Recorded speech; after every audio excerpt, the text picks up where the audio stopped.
Okay. Sanje Juda Zuje Junala, Chanjobata, Dani Josanjo, Daki Soje Betonamchi. Nula Benja Sanjin Jobajo, Sanje Juda Zuje Junala, Chanjobata, Dani Josanjo, Daki Soje Betonamchi, Nula Benja Sanjin Jobajo, Sanje Juda Zuje Junala, Chanjobata, Dani Josanjo. Daki Soje Betonamchi, Nula Benja Sanjin Jobajo, Kangi Tuzi Zone, Tawa Tanje Pambeja, Tambeju no Tunzebe, Konambia La Chanzalo.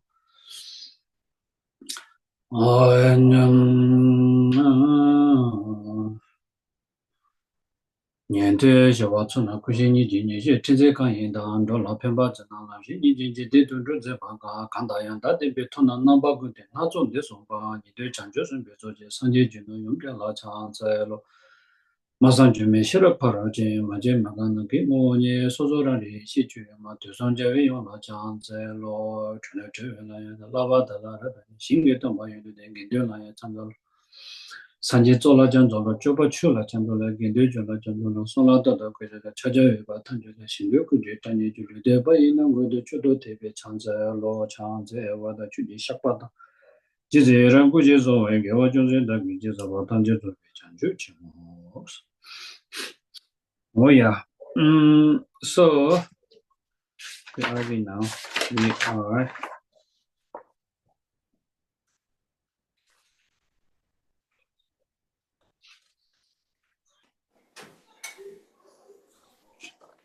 greatness of the teaching.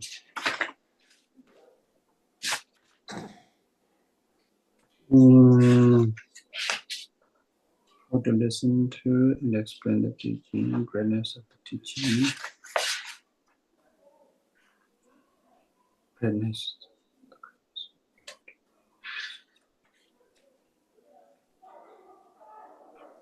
The knowledge scripture.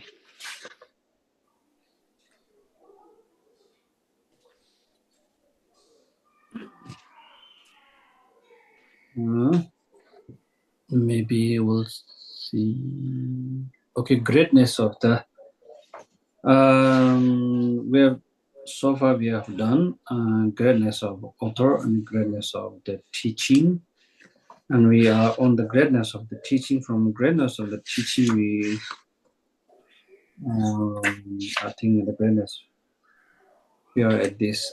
The greatness of enabling one to know that all of the teachings are free of contradiction. Okay.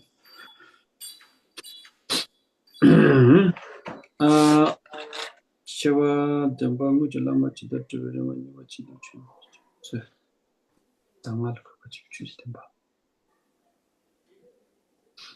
yeah, so like we always start the teaching or listening to the teaching or any kind of virtuous activity with technical refuge and generating bodhicitta, and we recited from the preliminary before teaching prayer, the 7 limb prayer of Samantha Bhadra, and prostrating, offering, confessing, rejoicing, request to turn the will of Dharma and request not to manifest in nirvana, and I dedicate merit created to all sentient beings, to dedicate the merit we might create here to be the cause for the well-being of all sentient beings, without exception. So, 7 limb prayer, that is actually every session must be done in that fashion. 7 limbs. So prostration. First, we do the prostration. That means you physically bowing down or mentally reciting the good qualities of the refuge or the field of refuge or Buddha Dharma Sangha, and then thinking of their good qualities. So physically, mentally, and verbally, you are prostrating And then offering, we did this mandala, so imaginary offering. Imaginary offering, it's very important because you can imagine anything. So imaginary offering, because you will, in order to do the offering, you mustn't hold on to the materials that you are offering. So you are actually giving up from your side. Because if you're holding on to that thing, or feeling of a bit of like miserliness, then that offering or generosity practice, offering is a form of generosity practice. So that generosity practice wouldn't become like a complete set, because it needed to be purely dedicated, or purely release from your possession, inner possession. You feel like something possessed, and then you want to give up part of that possessions to be the cause that will benefit others. So be it offering, or is it just regular dana, or it's just general practice of giving. So all these things comes under the perfection of generosity. So in generosity, you must offer, or you must practice generosity, practice giving according to your capacity. If you try something that does not limit, or something is not limit to you, something is above your capacity, beyond your capacity, then there is holding on to the things that you are giving up. That's why if you are not completely like have the ability to detach yourself from the material that you are offering, then it's still not going to be a pure offering or pure generosity practice. Therefore, we need to offer according to our capacity, and offer something that we would not hold on to it. Therefore, we use water offering. At some point, water offering is done in that particular way, because people wouldn't have a holding on to it. And then another reason is water is actually water for us, but it's nectar from other, like a celestial beings who see them as a nectar. Therefore, the water itself has the property of somehow seen or experienced as a nectar. Therefore, making offerings with water is one. On the one hand, there's no holding on to it. On the second hand, on that what to say, there's no there is a great benefits of offering the nectars, actual nectars that you are actually uh, offering. So therefore the imaginary offering is also is very important. Imaginary offering of mandala, you are actually offering whole universe and its content, what is ever contained in this universe, all the good qualities, all the excellent properties, all the excellent qualities of the universe has been offered. All the royal excuse me, all the royal emblems, and the what do you call this? Um, yeah, just in that do 7 royal emblems, and and 5th-century entertainment. So these are being offered imaginarily. Imaginary the creations of those universe has been offered, and we also use the physical mandala to represent that. So this has a great significance. Firstly, even if you are actually bringing the offerings of physical things, these physical things are also exist in the imaginary way, illusory nature. So they are at some point also imaginary things, because we are enjoying not the physical things, we are enjoying the feeling. Therefore, feeling to feeling, you are offering a sense of belonging and enjoyment of that particular materials, and offering that kind of a sense of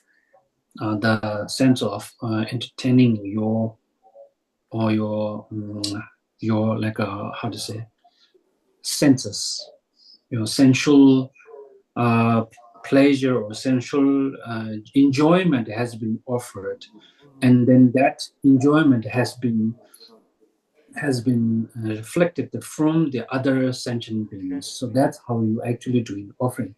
Therefore, mentally imaginary offering are somehow quite similar to the physical offering as well. So there is a point where you accumulate the merit equal to the physical offerings that we do in a physical way. Therefore, offering the mandala offering, imaginary offering, has great to do with the creations of merit, just like that actually doing the offering. So, chanze about the chepa shapa, that means prostration, offering, chanze chepa, and shapa, purification, or purifications, having generate remorse, having done remorse over having done on negativities ever done in this life or many other lives, and then having remorse on the wrongdoings, and determinations of refraining from those negativities mentally. If you develop such kind of cultivate such kind of thinking, reflections, has great to do with the cleansing your negativities. Therefore, this is the purification practice. So, chanze wa the choba shapa. Yeah, those are the how the order of the practice must be, done in that style, in that fashion, in that order. So, so 7 limbs. Yeah, so 7 limbs here also we are doing a part of that. So we did prostration, reciting those meaningful, very inspiring prayers, verses before the session start, and then did mandala offering. And you, in your mind, when we're doing this, at the same time, you must rejoice yourself, and having the opportunity to listen to the Dharma, and to remorse any negativities that we have ever done in this life and many other lives. So that's how we are covering all the 7 limbs. Okay. Now the 7 limbs. So we are now up to 7 limbs. The actual, the practice, actual practice. As a part of actual practice, we are doing this Lam Rim, going through the Lam Rim text. So we are at now greatness of the teaching. So greatness of the teacher, and because of to show the authenticity of the teachings, and to find out what kind of teachings that we are engaging in, and what kind of practice we must engage in, and we need to find the right cause to bring us the right effect. Therefore, we need the right guidance. So right guidance to see and check if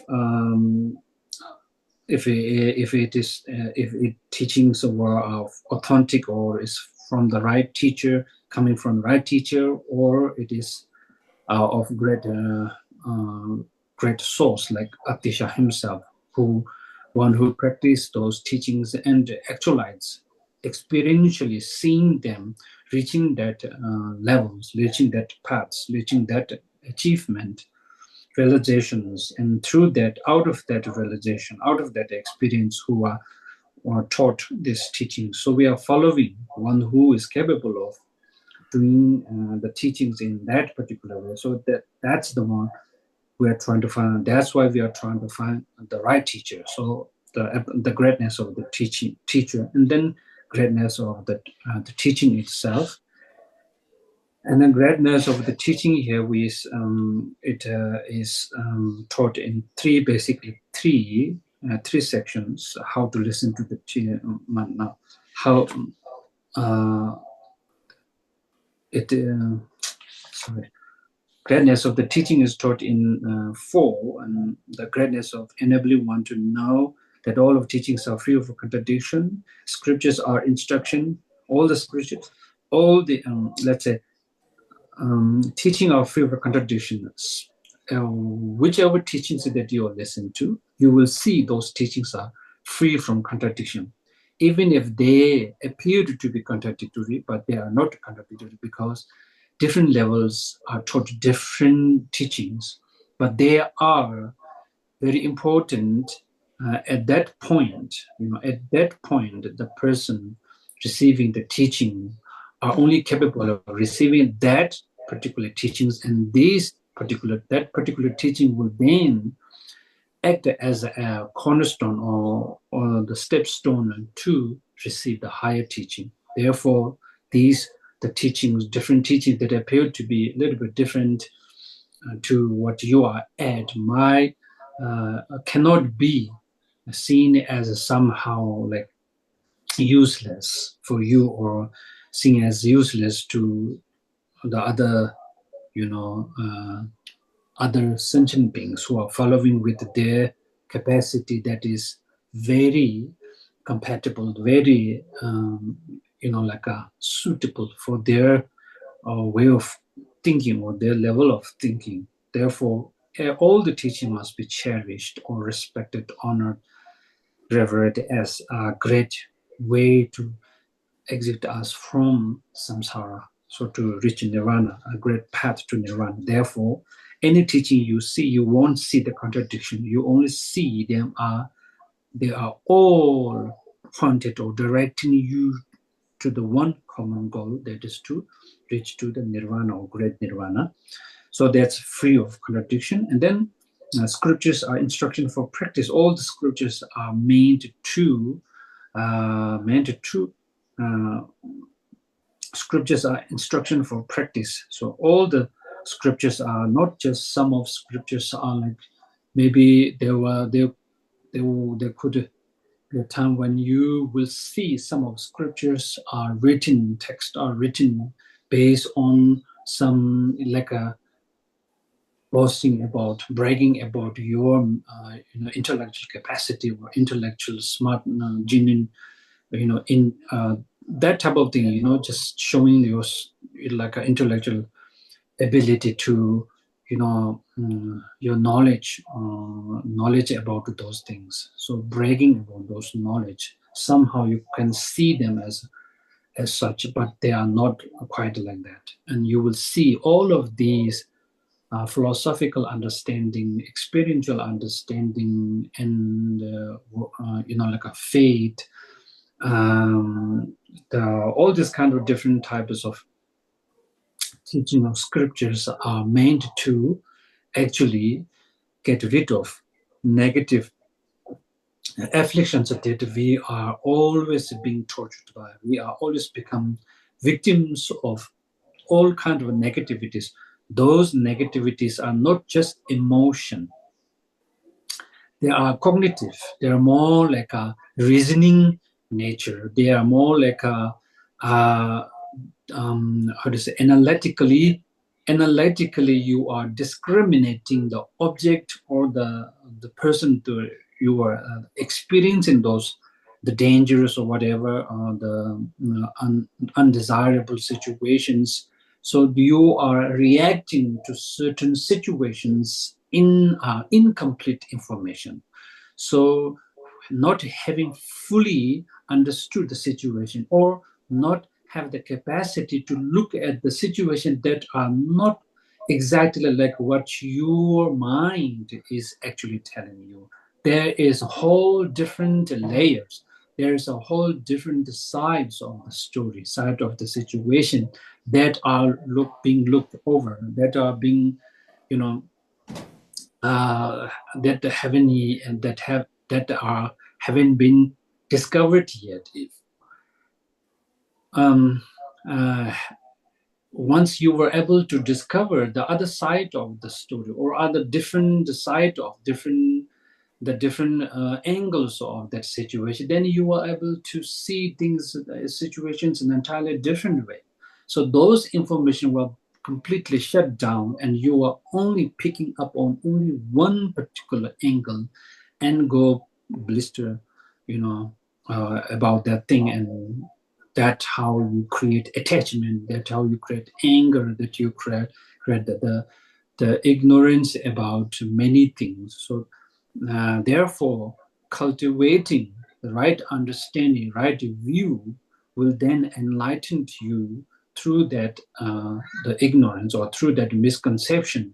And then the logic, reasoning, philosophy are taught based on that approach, based on, since the negative thoughts are coming to you and presented to you all kind of reasoning as to why you should get upset, as to why you have to be mean to this person, that person.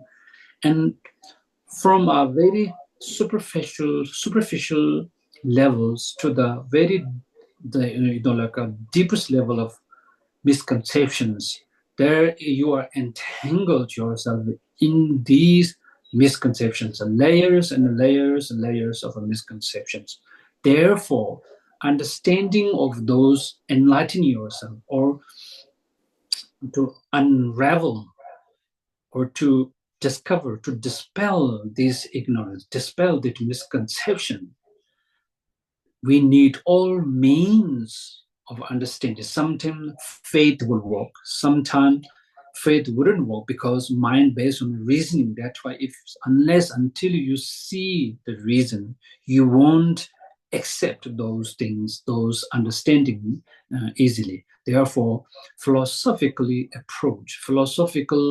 logic, reasoning, all these applications are at some point more like useful, or more effective than just feeling faith in, having just having faith.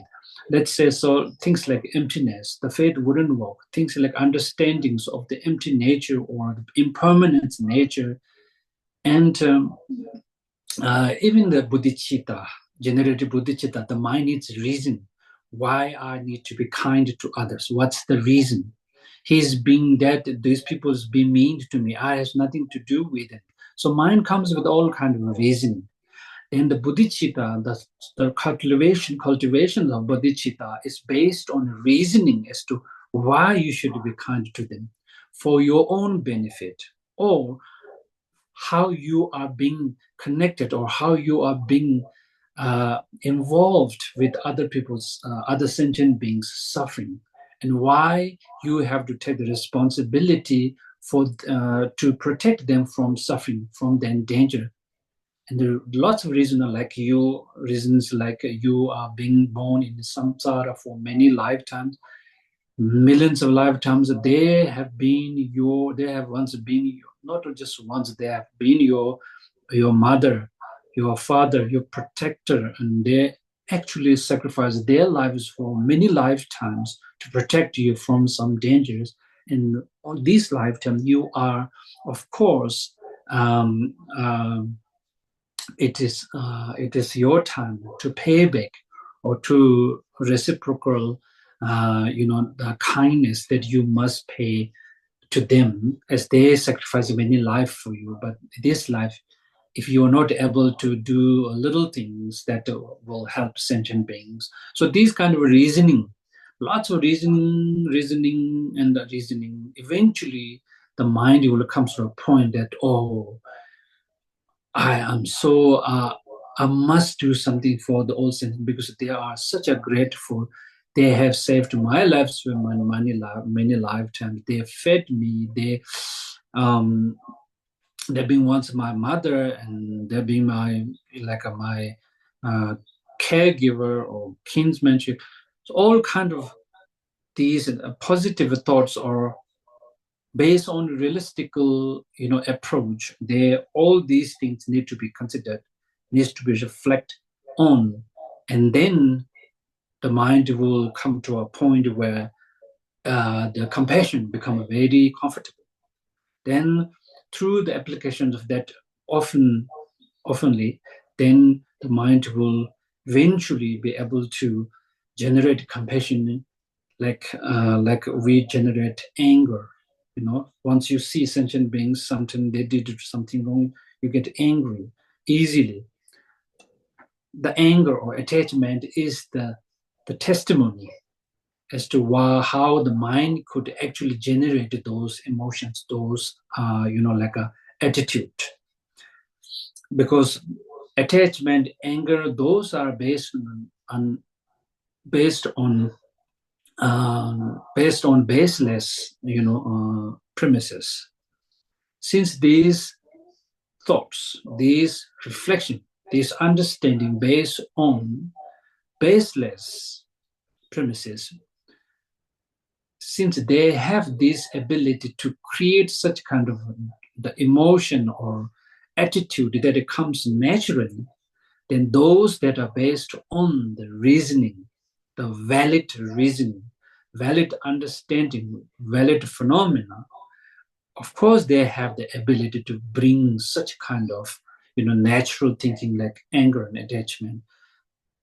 In other words, if you apply yourself, if you consistently put the reasoning mind, reasoning based attitude, like compassion, loving kindness, and patience, forgiveness, and the impermanent nature of the things and phenomena, all these things will naturally comes. See, so therefore, the logical reasoning understanding are quite important. So the debate, philosophical, sophisticated questions, this complexity of the reasoning and syllogism, all these are meant to actually tame our wild mind. So this unruly mind needed to be tamed through the weapons of reasoning. Sometimes they need faith, belief, and belief and faith just plays an important role in terms of containing those negative thoughts, preventing, deterring from going, out of your way. Therefore, faith and all these reasoning are working together. Therefore, all the scriptures, text, all these, classical text and this philosophical text are directing you to the one common goal, that is to tame your mind and get rid of negativities and eliminate and eradicate those negativities completely, thoroughly from examining thoroughly and completely and removing from your mental continuum. That's how you reach nirvana. Excuse me. That's how you go to nirvana. Okay, so I don't know. I don't think I would be able to finish Lam Rim all text. I don't know even be able to finish half of it.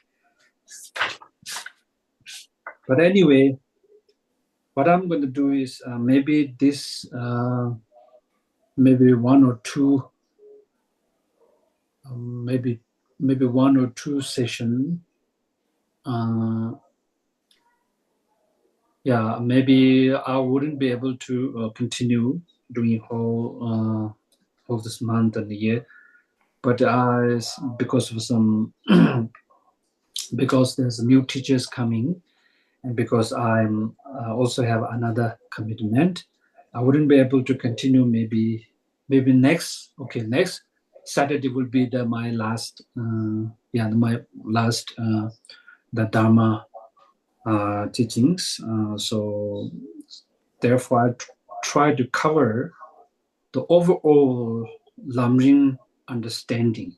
Okay, so not just stick to one session, one section here. Now we'll try to cover over all the teachings.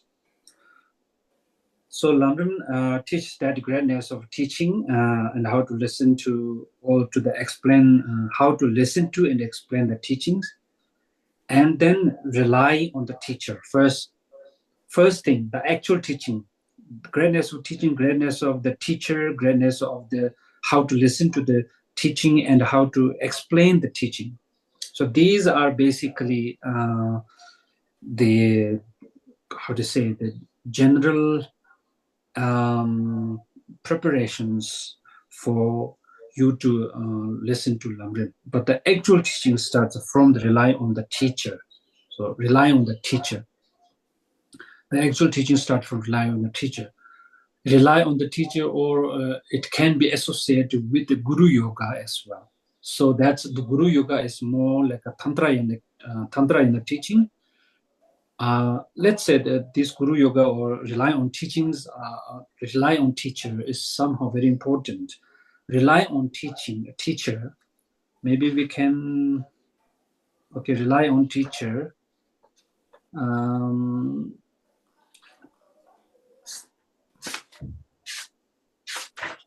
Rely on teacher here. How to lead students in the actual instruction. How to rely on teacher, the root of the path. Can you go to the rely on teacher? Yeshida, which page? I think it's rely on teacher. I abandoned the faults of it, so I think 68. 68. Okay.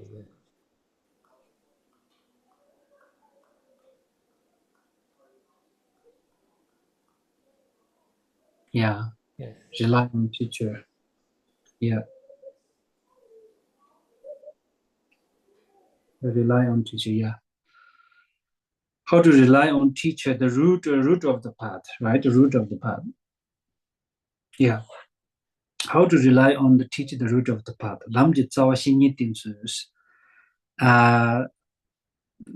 That was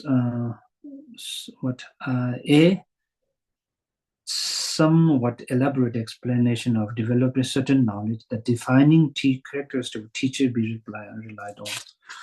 Yeah, so lamje tsawa shini tin chuni betsu ni chidon lamje tsawa shini tin betsu tin lo chidon okay lamje tsawa shini tin betsu.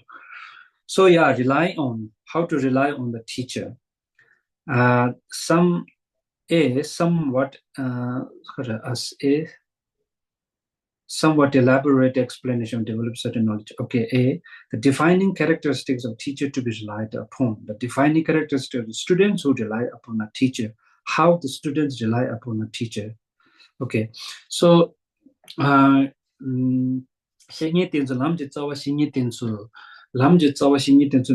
root of the path is determined by the quality, determined by your quality or your determinations or your commitment towards relying on the teacher, the guru that you are.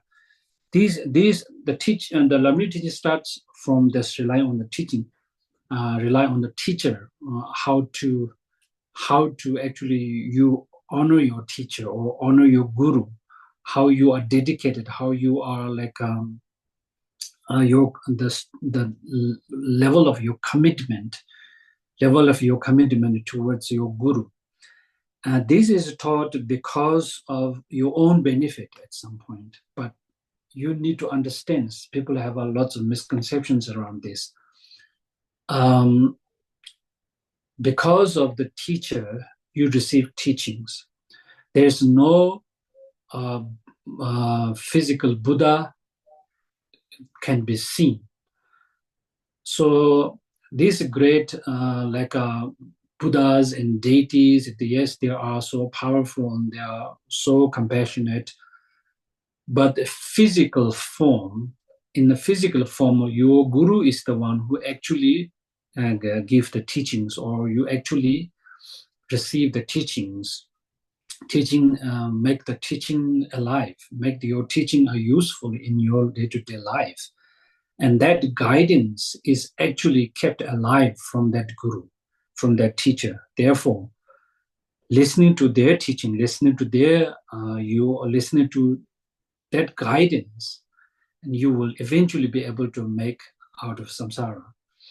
And then the unbroken lineage or blazing continuations of the lineage is also being passing down on you. Therefore, if you don't have that kind of appreciations of that master, that guru, then the paths that has been taught or path that you are trying to cultivate, it's very difficult to become a fruitful. It's quite impossible to have the fruit or the realization can be manifested in you, can be cultivated by you, if you don't have the appreciations of the teacher who taught this guidance. It's because of the karmic, at some point, subtle karmic energy are at play. Yeah. And Tantarayana, it took even further, and you must develop the capacity to see your guru as like a Buddha or like a deity. If you, particularly if you are receiving some empowerment, you should be able to see your guru is one with the deity. So these all are your dedication. You have to develop the faith, the power of wisdom, power of faith, and power of dedication. Those must comes to the like a pinnacle point, like you must have the most, but you must have to have the most you must reach at the greatest level of the dedication, faith. So greatest level of faith in terms of Tantrayana practice will be such that you are seeing your guru as a deity themselves. So that once you see the deity and guru as a one, then there is a way to receive the blessings and receive the blessings and the transmissions from the teacher and the deity themselves. So the deity in Buddhas will be able to transfer their knowledge, their blessings, their power through the medium of that guru. Unless you don't have that guru, then you wouldn't be able to receive those blessings and transmissions that will eventually become a part of your path.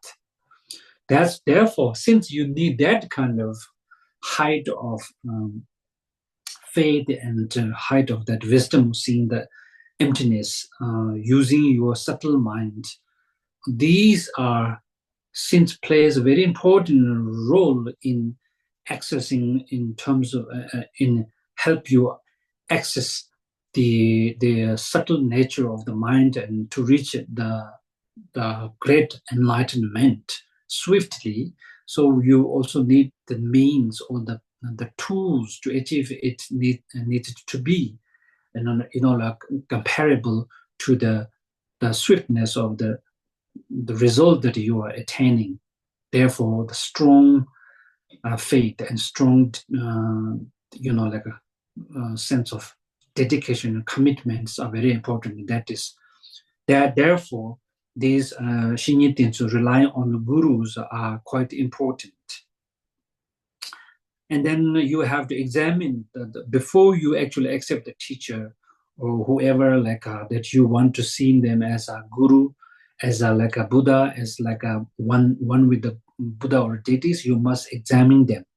So some says 12 years, some says more than 12 years, some 6 years. So you have to examine. You have to see what kind of teachers that the person that you are receiving teaching.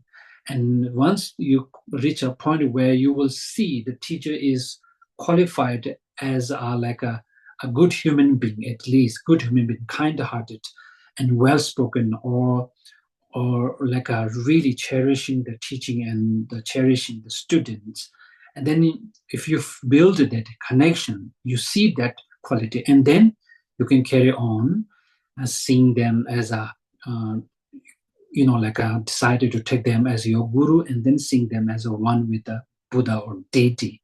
So that it doesn't mean that they are Buddha, they're deity, or it could be anything, but for your own benefit, and for you to be able to connect directly with the deity and Buddha, then you need some physical representation that will connect you to that deity and Buddha. Therefore, since you need these highest levels of the faith and dedication, then you should be able to see Buddha, teacher as a Buddha. That's number one. Number two, regardless that the other person is your guru or not guru, eventually, from the perspective of Tantrayana, you should develop, you should cultivate the understanding or realizations or the mental capacity as to see every sentient beings as the Buddha, because every sentient being has a Buddha nature. You then have the ability to look through the Buddha nature and seeing them as a Buddha. And at the same time, you are not deluded, or you are not obstructed by that misconceptions of seeing sentient beings as Buddha, but Buddha natures. There's the Buddha natures there. There's a version of Buddha. There is a version of the sentient beings. So in order to remove the natures that has been contaminated by negativities, once they are being contaminated, or they are being contaminated by negativities, they are being called sentient beings. Once that has been removed, and that's the Buddha, right? So the Buddha nature, that's something that you need to be removed, something that you need to be removed from, is the light in there. That is Buddha nature. It's already there. You actually have developed the ability to see that Buddha nature, and that is your reflection at some point. The world you see is your reflection. That's why, in order to go to the Buddha's, in order to go to the Buddha's like a status, or Buddhahood, to attain that Buddha's status, or Buddha's like a level, or Buddha's path, or Buddha's become a Buddha. To become a Buddha, you need to train in the way that Buddha sees. So Buddha sees all the sentient beings as the Buddha, seeing the Buddha nature and seeing them as a Buddha at some point. At the same time, they're seeing also the elusive nature of sentient beings that needed to be worked on. Therefore, we need to practice in such a way that how the Buddha become Buddha, and how Buddha sees, how deity sees other deities, how deity sees sentient beings. Therefore, we develop this kind of the self-generation, what's so-called self-generations in Tantrayana practice. Yeah, so therefore, for your own benefit, Lamrim in the Lamrim text says, in short, you want to see your guru as a deity because you want to be smart, to benefit, to help yourself to reach to that levels of deity and Buddha in a swift way. That's the conclusion. So, before you seeing them as a guru or teacher or like a deity Buddha, it's entirely up to you whether you want to go further from there to see them as a Buddha or not. You have a choice before anything happened. Once you receive that, like empowerment, all these higher teachings, particularly higher teachings, but you can, once you accept them as Buddha, then Guru or Buddha, or receiving empowerment, then you and you still have some sort of, like a uneasy, like a attitude towards or feeling or some uncomfortable thoughts, like about those teacher or guru, then you must immediately try to remove them or generate the practice of purification. Through purification practice, you must eliminate, you must remove them. You mustn't keep them, because it's then become like a extraordinary pitfall, or also obstacles to the transition of the path, or to your advancement of your path. Yeah. And you need to find the direct right teacher, and then once you also, we always remember, you should always remember that once we have a teacher, once like the greatness of the teacher, or relying on the teacher to develop such kind of faith in teacher, you must train your mind. It's not just comes naturally. You mustn't wait until it's come, but on a daily basis, how you develop those, develop those, attitude, develop this kind of faith, is through daily application, like thinking about good things, about how that teacher is, the master or guru is capable of delivering teachings, thinking about their benefit, how the teaching, how the benefit of teaching is valuable, and how it benefits you from this, overcome this suffering, samsara. All these things needed to be, like reflect on a daily basis, consistently. And then you will reach a point where you will see, even though teacher might be not very qualified, then you will see them as such a great master for you. And your faith, your confidence, because you see, let's say you have some close friend, or you have your relatives, and let's say your family members, your child, and even though their child is like mischievous enough to create all kinds of problems, from your perspective you only see your connection with them, your connection with that child. So that connections allows you to see that child as such a, like a beautiful human beings, or you will see the innocent natures of that children, and try and help embrace that nature, even though at some point, he is end up engaging in all kind of negativities, all kind of crimes or whatever. You still see the potential to bring back him to his own nature. That's how you see them. In that way, if you look at the gurus or teachers, if you have that capacity to develop that kind of the level of faith, then it become easier to see other teachers as your guru. It's like eventually tantra in the practice, you should be able to see all the sentient beings as a guru. Therefore, it's not a big deal. At some point, you mustn't be startled to see all the teachers as like a Buddha or deity, one with a deity. It's for your own good. It's for your own practice, because eventually you must be able to see, all the sentient beings or whoever you meet. Therefore, some practitioners says they see all the men. They see all the men as a Manjushri. They see all the women as a Tara goddess. So that Tanang, that means pure vision, or like a purify. You purify the universe, and all the universe is like a pure land. All the man in this universe is like a Janisi, or like a Manjushri, or like a Avalokiteshvara. And all the females you see as a Tara goddess or Vajra Yogini. So that's the ability.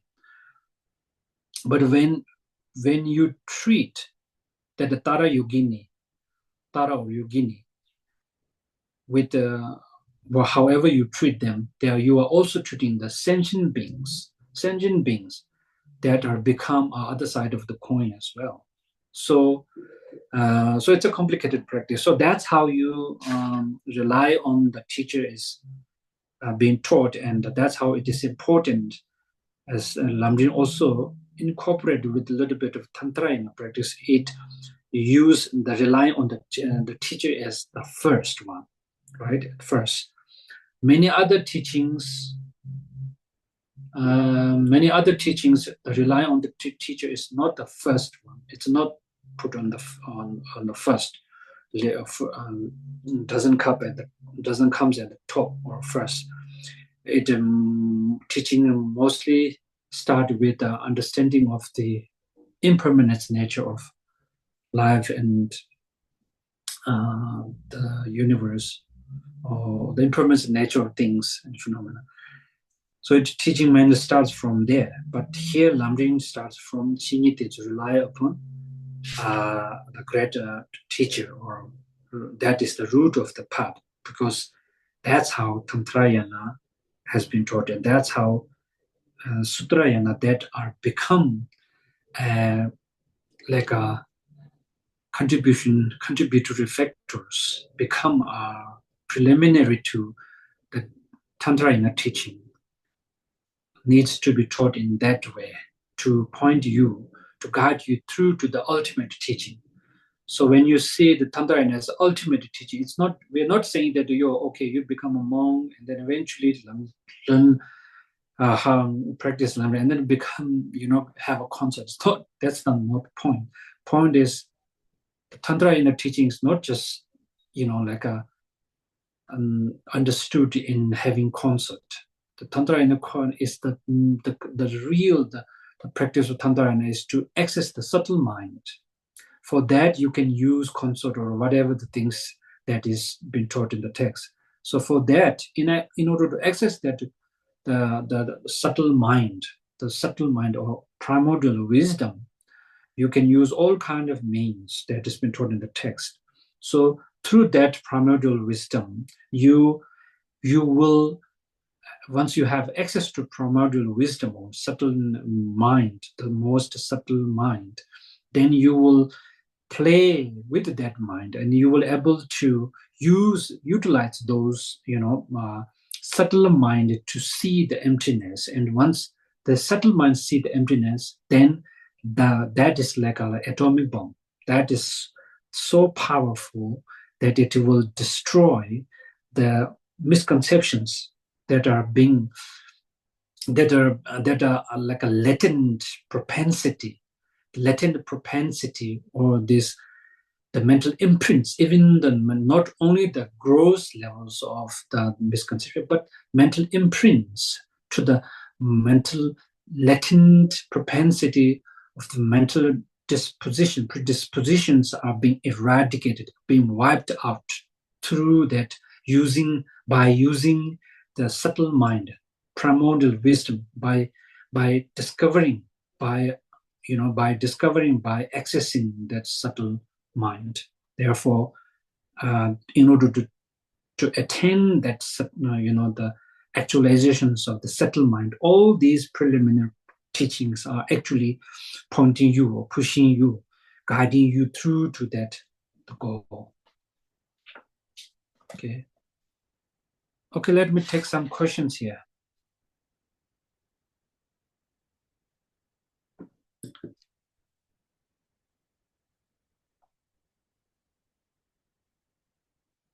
Do we have a question?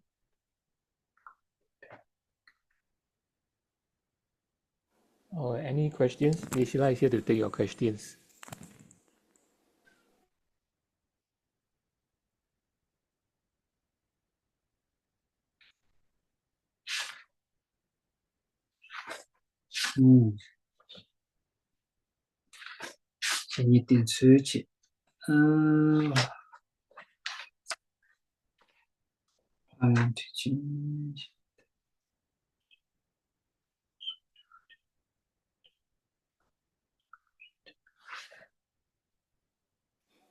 If not Geshe-la, after next week, who will take over your session?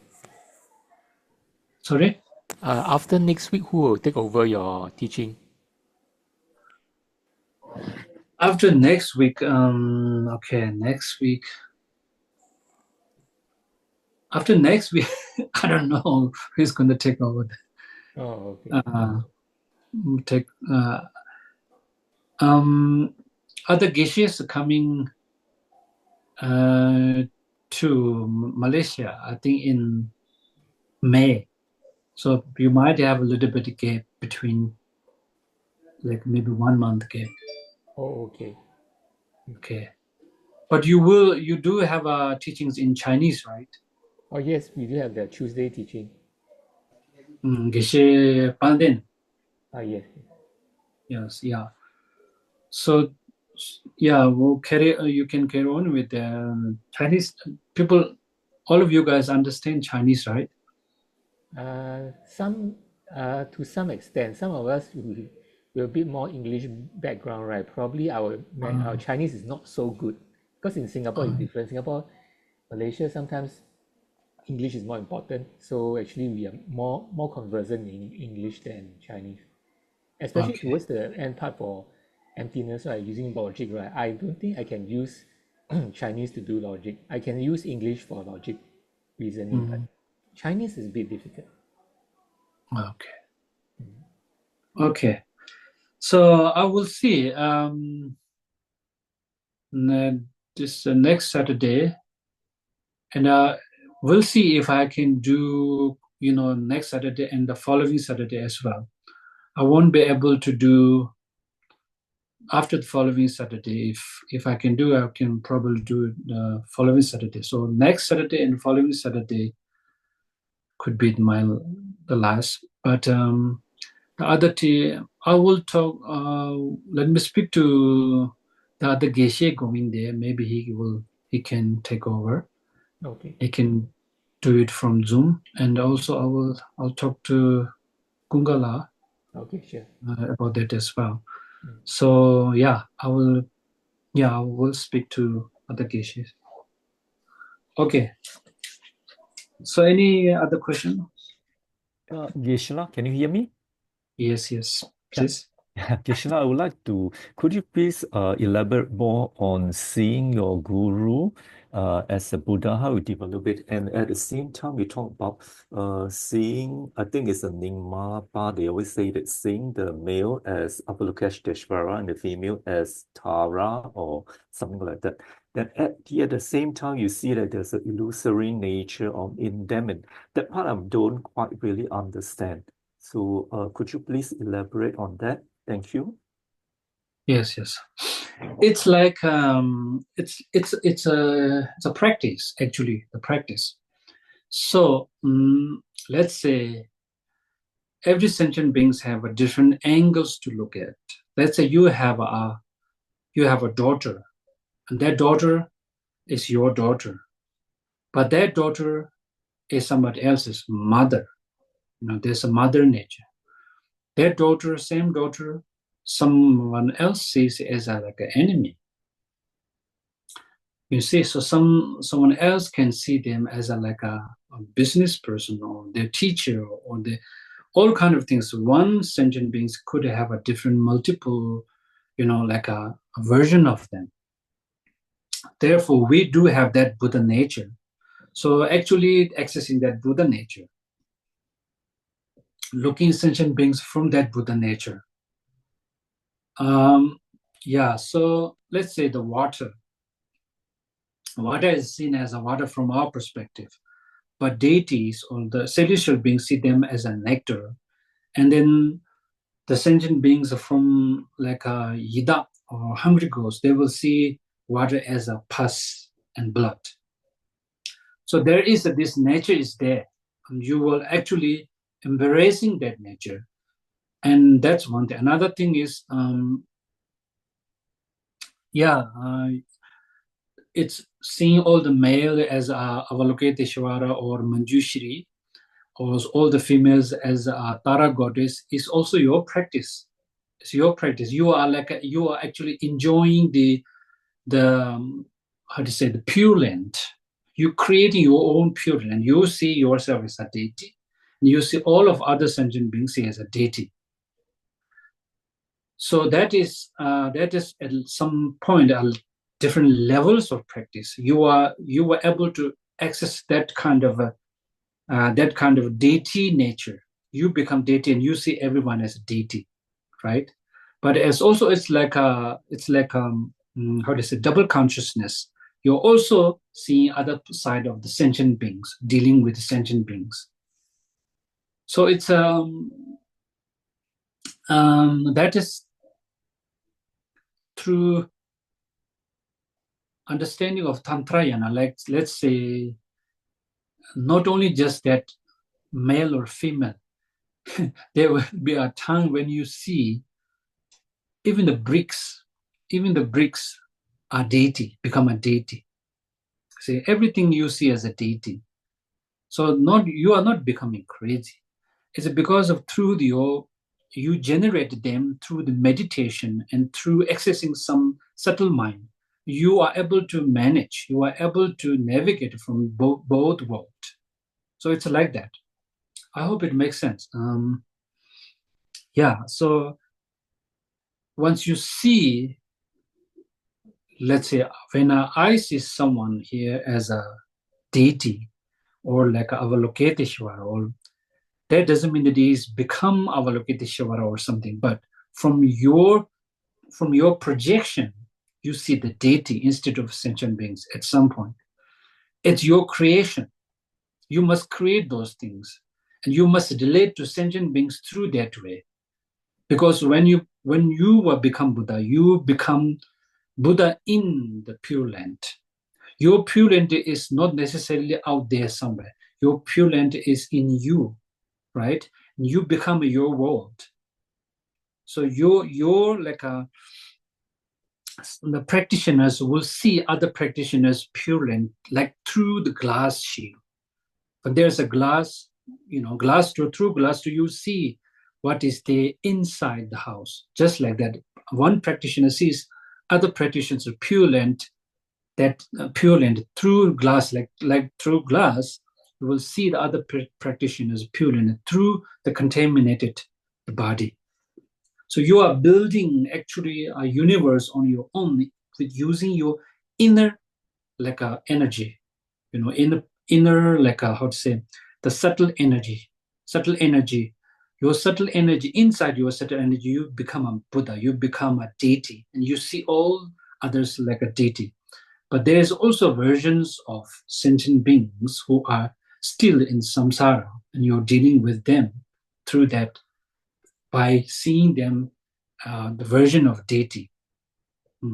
It's like if you're dealing with somebody, if you don't see the eye, if you feel the touch, then if you don't like that touch, that means you don't like that person. If you are trying to push away that touch and you are pushing away that person, if you can't feel the touch, if you hear the sound, if you are go and just disturb that sound nature of that person, you are disturbing, or you are hurting, you are damaging their body as well. Body touch, all these goes together, but you are seeing, you are accessing from a different angle or different constitution, different makeup. I hope it makes sense. Does it help? Thank you. Yes. It's just that it's very high level. Yeah, but it's through lots of practice, through lots of reading practice, then it makes sense. Initially, seeing Guru as a deity, it doesn't make sense at all. Then you will see, once you practice, then once you get benefits of them, then you start seeing more and more, and you want to, not just the Guru, but even some of our monks, when initially they only see His Holiness as a Guru, they don't accept anyone else. Once they become practitioner, they even see their Dhamma friends who actually do the debates with. They start seeing them as their Guru and receive teachings from them. So it's your levels of, your level. It depends on you rather than the person outside, but you at least need someone who is, you are feeling comfortable with. We start from there. And eventually you will be able to all sentient beings as, like a deity. So that's how you go. Yeah. Thank you, Gishla.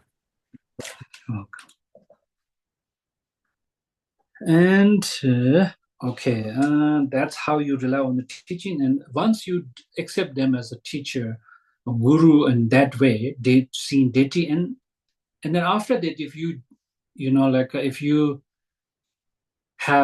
you happen to hold some grudge, or if you happen to think of some bad things, and the negative things about this teacher, it's become a very like a strong, it's become a very heavy, like obstructions for your path. So it's you are creating the very heavy negative karmas, like that will actually have like a grave consequences. So it's the karmic, the debt or karmic weight of that thinking will 100 times worse than you have a grudge on the other sentient beings, other human beings, or other beings. Yeah. Rely on teacher. And then after that, rely on teacher, and that meditation session, refuting misconception of human life. Tanjanya. After that, a human life of leisure and opportunity. Tanjanya. Yeah, then second one, after the greatness, after relying on the teaching, Tsongkhapa, there's a lot of other things, but refuting the misconceptions about the meditation, all these things are there. But human life of leisure and opportunity. So that is the second one. Human life, I think it's 117. Page number 117.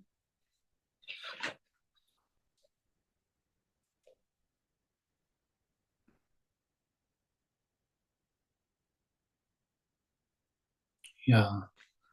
The human life of leisure and opportunity. So again, these human life leisure rely on teacher, and the human life of leisure and opportunity. These two are also add on by Tsongkhapa, but he always makes sure that he didn't make up something new, because the path to nirvana has been taught by Buddha, those one who actually have the experience, those the one who has been there and that's been taught. So if you're creating something new that is going against, or that is going astray from the mainstream of teaching, then that teaching is not very reliable. Therefore, try not to go away from the mainstream teaching. Tsongkhapa tried to rearrange a little bit by putting those things, the rely on teachers and human life meditations on the human life, precious human life and opportunity are at some point very important. He quote a lot of these teachings from Nagarjuna, from Buddha, and then Nagarjuna and other following teachers, other later teachers. He quote those the source. You see, therefore, he's not making up something new, but he's rearranged them with using his knowledge, his experience, logic, and then that's how we see it's important. So human life of leisure and opportunity, because if you don't see something is precious, then you wouldn't start cherishing them. If you see them are important, precious, then you will start cherishing them. Therefore, human life, we don't see human life as such a precious and such an opportunity of leisure and opportunity that we have, and what kind of leisures, what kind of opportunities we have. So these are being taught here. the leisures, like we have this opportunity. Dewa Jin Jowa Chu. Dewa Jin is like a 8 leisures, and Jowa Chu 10 opportunities.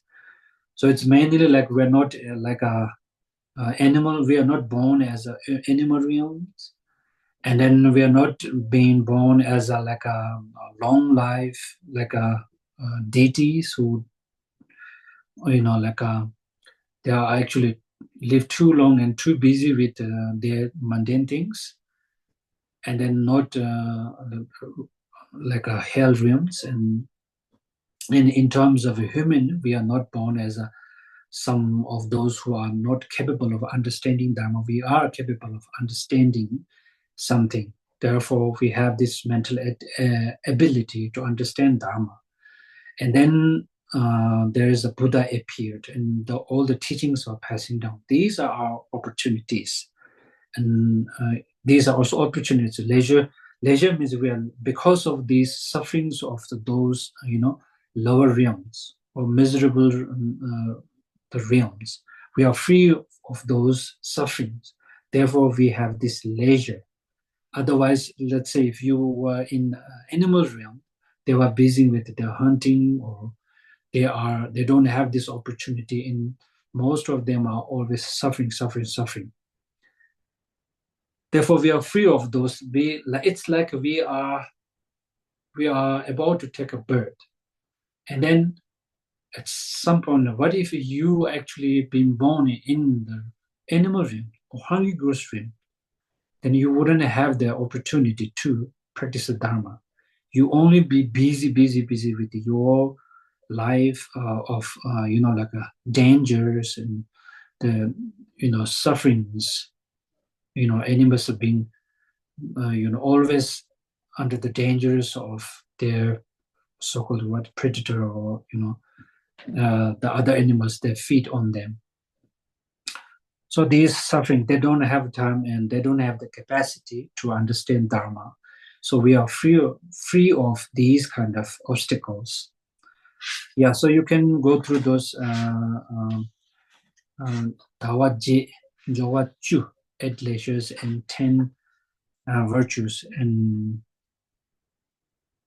the 5 aspects of opportunity that pertain to yourself, the 5 aspects of opportunity that pertain to others, contemplating the great importance of leisure and opportunity, contemplating the difficulty of attaining leisure's opportunity. So the body, that human body that we attained, is very difficult to attain, because it has to come through lots of virtues, like practicing the moral ethics and generosity. All this practice needs to be done before actually achieving this human realm, human birth. So we have done all of them, putting not only just accumulative merit, but connect it with the opportunity of Dharma and being born as human, where there is Dharma exists. Therefore, contemplating, we have to contemplate on how rare to achieve this kind of opportunity. You could have ended up in all these different kinds of realms, 6 realms, different realms, in hell realms, in hungry ghost realms, in animal realms, in some other deities, maybe the heaven realms, who are so busy with their mundane enjoyment to the point they don't even have a time to think about the Dharma. So they are so busy, so they don't have opportunity to practice Dharma. So we're not there yet. We become a human being, but there is a bit of suffering, and there was also a bit of happiness that we can enjoy, not entirely like a suffering in the lower realms. We are not like always in dangers like the animal realms, the insects, all these like animal sentient beings and animal realms are always in dangers. So we are not quite like that. So we have the capacity to experience pain and pleasure alternatively, and then we have the sample, we have the ability to see how suffering's likes and how the happiness feels like. So therefore, this kind of like attainment is very difficult to attain.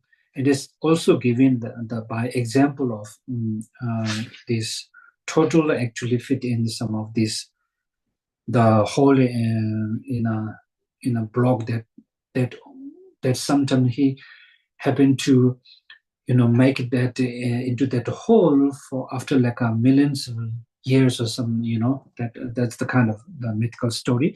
So in that kind of with that kind of understanding, the rareness of achieving this opportunity, human beings, and the opportunity that we have, what we can do, we can actually end the giant machine of samsara. So that's human life leisures, that opportunity that we mustn't miss. So we must see this opportunity as like a more precious than the golds and like a diamonds or whatever the precious things that we cherish. We must see this human life is more precious than those, and should never afford to waste even the fraction of seconds of this human life, this human time, because you might not get this opportunity ever again. Once you were able to use that opportunity in the right way, you have the chance to actually reverse the chain of suffering. You will have the opportunity to break out this samsara, the suffering natures, unbearable suffering nature of samsara that we have been in this for like a millions and millions of lifetimes and another coming millions of lifetimes. You will be going to be and born in that suffering natures unless you are able to make it outside the samsara. So that opportunity is through the attainment of human life. So this human life is very important. But at the same time, we have the practice of how the filthy natures of human body. So we mustn't contradict with them as well. We mustn't have the attachment to our body, the filthy natures or contaminated natures, contaminated natures of our body seen as like a pure, impure as a pure, impermanent as a permanent, um, no self as a having self. So these are misconceptions that are actually, like a cause that holding us back in samsara. So these are also need to be eradicated, need to be removed from your mind. But it doesn't contradict with the precious nature of human life. Human life is like a boat, and you use it, and you reach to the other side of nirvana, and you give up that human body. You just, it's like that. So since this body gives you such a great opportunity, I will protect this body. It's not out of attachment. It is seeing how it is being very useful to exit, to help, remove the samsara from your mental continuum or from your existence. Yeah, that's how on the human life leisure opportunity has been taught. Okay. Yeah, this is it for today, and then we'll continue on next weekend, hopefully following weekend as well. Okay, if you have any questions, I'll take one question and then we'll do the dedication.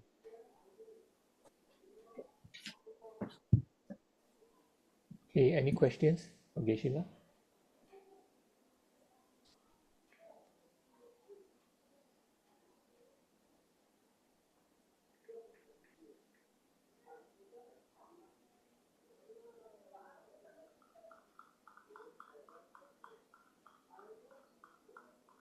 Yeah, sorry, may I ask again?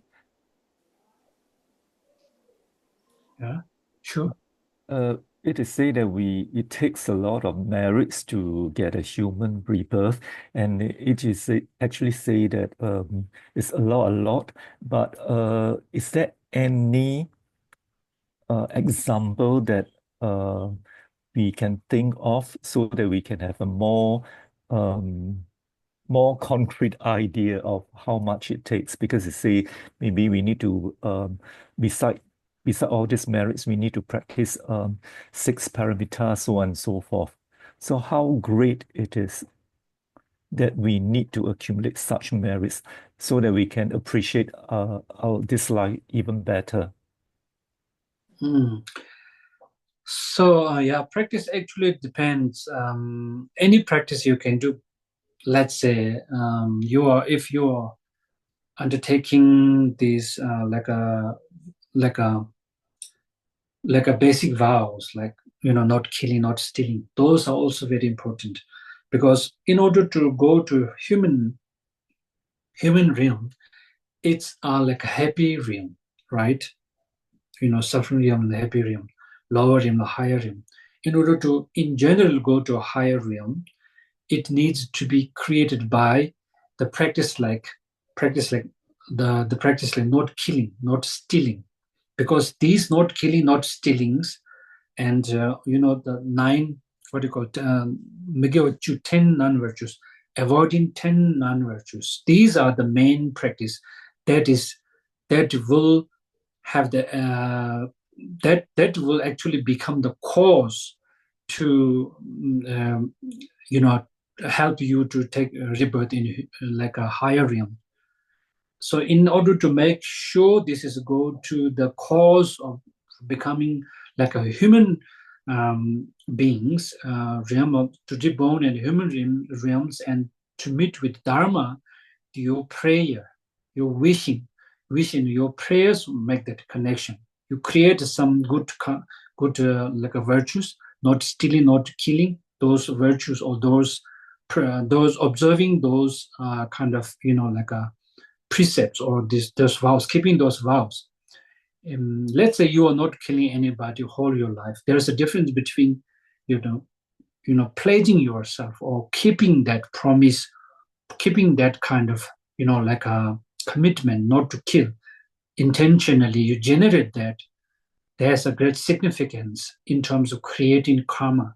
Not only just you are not being not harmful, but you are mentally prepared and dedicated, and you have that make pledge not to harm other sentient beings or kill, take any life.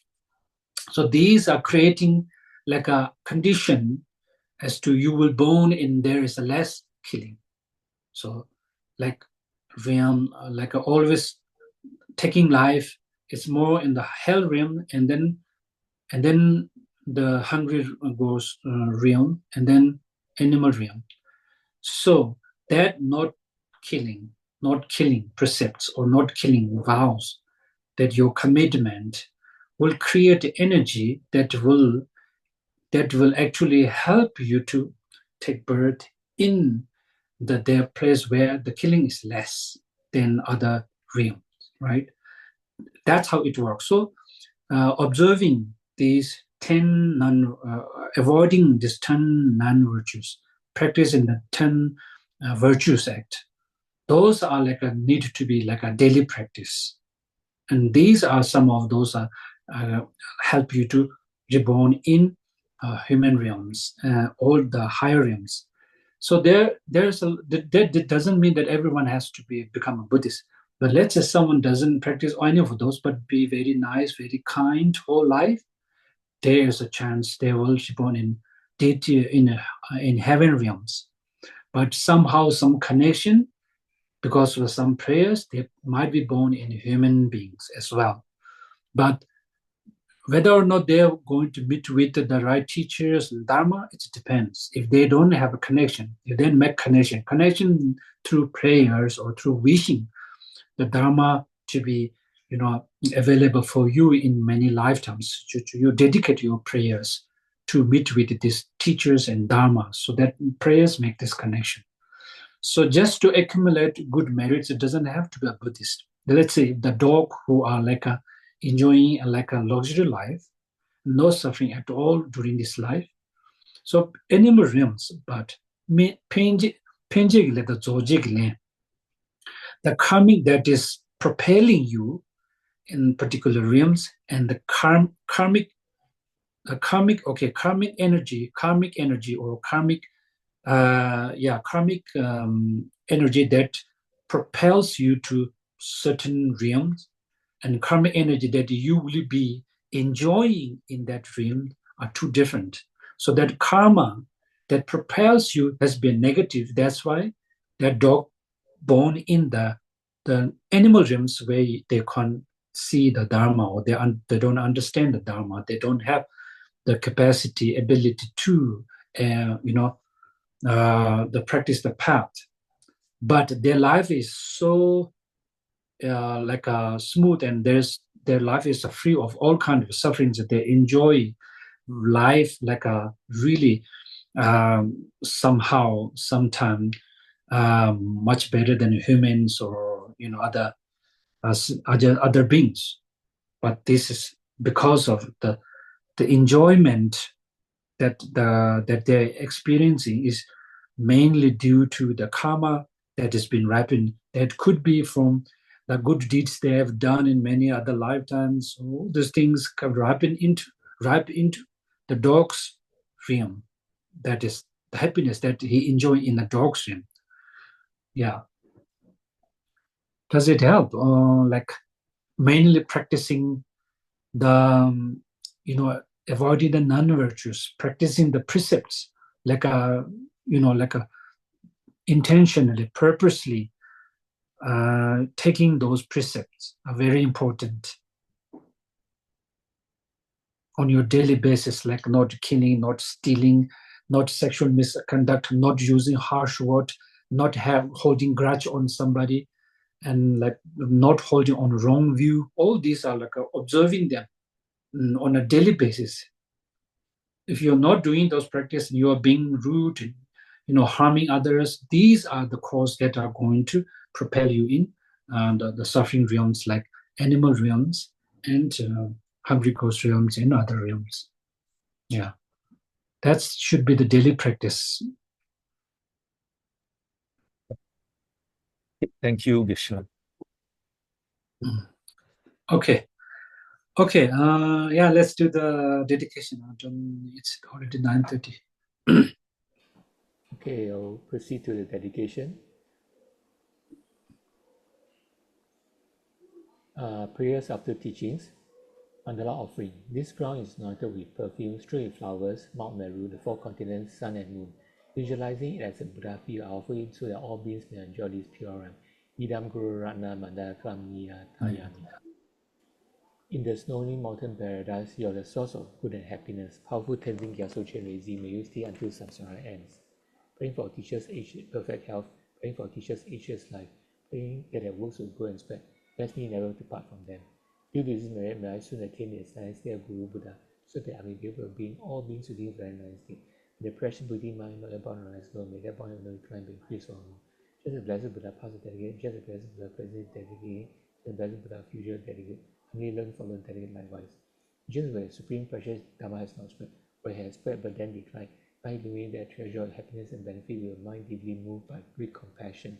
May anyone who merely sees here, remembers, touches, or talks to me be free in that very instant from all suffering and find happiness forever. For as long as space endures, and for as long as living beings will remain, until then, may I abide, true to abide, to dispel the misery of the world. May I be a protector for those who are one, a guide for all travelers on the way. May I be a bridge, a boat, and a ship for all those who wish to cross the waters. O very compassionate Guru, we see our blessings that all coming death, obstacles, and suffering of mothers actually may without exception ripen upon us right now. We give our happiness and virtue to others and thereby invest all beings in bliss. O venerable compassionate Gurus, we see our blessings that all coming deaths, obstacles, and suffering of mothers and ancient beings without exception ripen upon us right now. We give our happiness and virtues to others and thereby invest all beings in bliss. O venerable compassionate Guru, we see our blessings that all coming deaths, obscure and suffering of mothers and ancient without exception ripen upon us right now. We give our happiness and virtues to others and thereby invest all beings in bliss. Yeshua, over to you. 어제 와군도 연다 라만데 메추제 발라 런주 사다 런주 윤데로 좀 도지 장게 고건 요도 쇼 장조 순조 좀 보지 마 제바다 저원이 봐면 뭐야 오늘 오늘 봐봐 돈이 돈도 좀 보지 마 제바다 오늘 건도 페버를 쇼 다르라에 그 외신 가서 배는데 오면 저에서 어디지 장도에 샤베스인데 보다 땡주로지 제바바 외치다 제만도 꾸도 좀 못해 안 되게 되다 군주 지수 달로 개와데다 단지라도 뭐 Okay. Okay. Thank you. Bye bye, everyone. Thank you, Kashila. Mm. Thank you, Vishwa.